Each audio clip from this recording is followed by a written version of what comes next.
Hi everyone, it's Chef from Scrap Secrets and welcome back to my channel. Today's day 5 in the 2024 Countdown to Christmas series with Marie from Marie's Vermont Creations, and the technique for today is a ZFold card. We're going to be starting off with a piece of cardstock that measures 8.5 by 5.5, scoring at 4.25, so we have a normal size card base. Then we're going to take one side and score it at 2 1/8, and that is going to create the ZFold. Now mine is probably backwards from what you mostly see.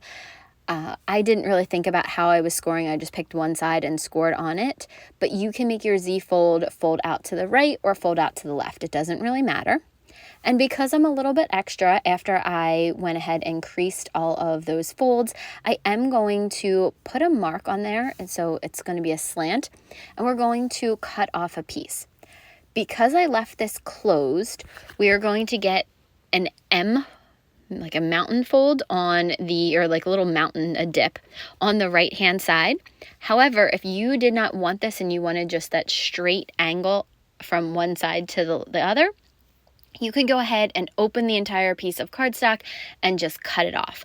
I wanted to see what this would do, and that's what it turns out to be. I decided I wanted to use some stencils from Kindred Stamps. This is from an old card kit, probably from maybe 2 years ago. And it has Mickey lights as well as so it's Mickey headlights and then the little strings in between them. I'm just going to keep placing my stencil down so I can continue the pattern because it's larger than the stencil. And what's nice about this is there is a repeating pattern, so I was able to go ahead and do that. And then we're going to use some Rustic Wilderness to ink up all of the strings. The red was Festive Berries, I believe, that I used. So I'm going to go ahead and do this across the entire panel. And it was very easy to do, very easy to line them up and then to run the Distress Oxide through the stencil. This stencil does have some breaks in it, so it looks like you're inking up. I felt like I was inking up forever and couldn't get into all the crevices. It's because that the lines are not complete. You can see there's little breaks in between. There's places where it's a little bit thinner than others, but I just continually went back and made sure that all of the lines were filled in so that there was no spaces. I went ahead and did the same thing, lined the stencil up, and then continued that pattern on. So while you're watching me ink up the rest of this stencil, I thought I would talk to you a little bit about this series. Like I said, today is day 5. We have 25 days of videos for you from this year. Marie and I also did this series last year. So at the end of the series, you're going to have 100 different videos with different card ideas for the holidays. It's not actually just going to be cards. We have some extra projects in there. We actually use different machines, Cricuts, different embossing machines, die cut machines, things like that throughout the videos. So there's a lot of different techniques to inspire you guys for the season.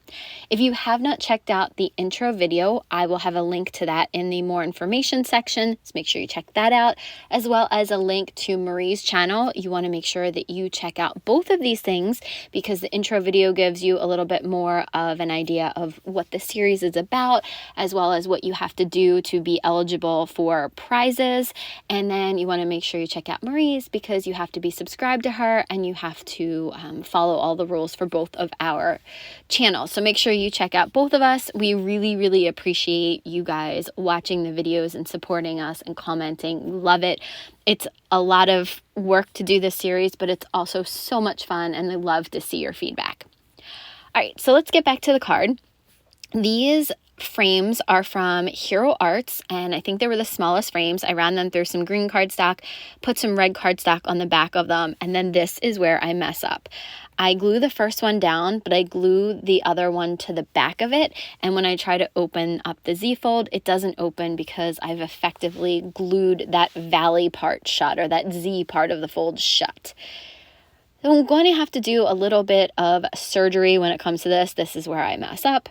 I do take a piece of scrap green cardstock and put it to the right where it overlaps, where it's off the fold. And then same thing for the left-hand side. You'll see me put the left-hand side on. There you go. I'm just realizing that I screwed up. So you can see I put the green there. I carefully, very carefully took that original piece off of it. You can see a little bit of the cardstock got left behind, but wanted to cover it up with this green cardstock. And then I had some spare red cardstock lying around and just thought that it would look cute because there was nothing on that left-hand side. I am going to take that and glue that piece down. I'm using that same Barely Arts glue that I've used to glue everything together. I just thought that that needed a little bit of something. And we are going to go ahead and decorate that in 1 minute with some of the Honeycutt's layering dies from Honeybee, which I absolutely love those. It comes with 3 different pieces to the die. But first, we are going to be cutting, here's one of the pieces, so that's the Christmas word here. We're going to cut that out. We're also going to be using the Kindred Stamps kit that I got, and it also has dies in it. It has a Mickey wreath die, or you can make it a mini wreath die with some bows and some garland, and that's how we're going to decorate the front. You can see the bows right there, and then this is the green part. You can see the Mickey garland and the Mickey wreath, and then I'm going to be cutting out another layer for that Christmas die. So Honeybee Stamps does their, I think they're called buzz cut words or buzzwords, something like that, where they have 3 different pieces to it. They have the larger shadow piece, and it usually has piercing around it. And then they have a smaller than that first layer shadow piece, and then they have the word. So you can use different parts to it. You can use the first and the third, just the first. You can use the second and the third, and then they have stamps to go along with it. You could stamp the very first layer and use the second and the third out of cardstock. A bunch of different ways you can use it, so do love that. I'm just adding some of that same glue onto the back of the first die cut so that I can start attaching these together. I love the way this card turned out. I keep saying that about everyone, but I like each card more and more as I'm doing them. I'm trying to think of new and different techniques that maybe I haven't shown you, or a stepped up version of an older card or an idea that I've done. And I've definitely done the ZFold card before on an angle.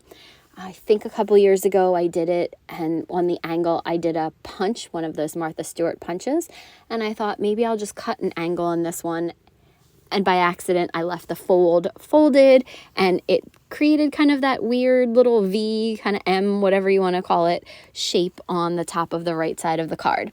I don't mind it. I think it's definitely different, and it's something that I don't think I've seen a lot of people do. Okay, so back to the card. We're just gluing the pieces down. We are gluing the garland as well as the Mickey Mouse head in place.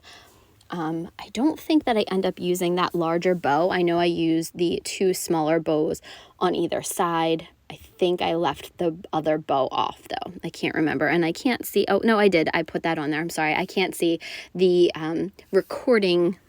So I'm doing the voiceover now, and the recording box is right over top of the middle of that scene. One thing I did do is I took a darker color of Copic marker and just went around the embossed lines in the bows just to give it a little bit of dimension. I'm going to be adding the first and second layers to that third layer. I wanted everything to just be this red, green, and white for Christmas, so I didn't want to introduce another color. I was thinking about doing black as the base layer, but then I went against it because I thought that I just wanted everything to be the exact same. I'm using Green Eyed Monster ink from, I think that one was from, I can't remember, MFT, I think that's where it was from, to stamp out the Merry, and this is from the Christmas set that coordinates with these Honeycut dies. And then, of course, it's not a card of mine without some sparkle and shine. So I'm going back in with those green Nouveau drops that I used in the last video to add some dots around the wreath to make it look like ornaments, I guess. I think that's probably what I was going for, ornaments or lights. Off camera, I did flick the back of it a little bit to make the dots, make sure that there was no points in the dots. And that's the card for today. So I want to thank you guys so much for watching. If you have not checked out the intro video, make sure you do.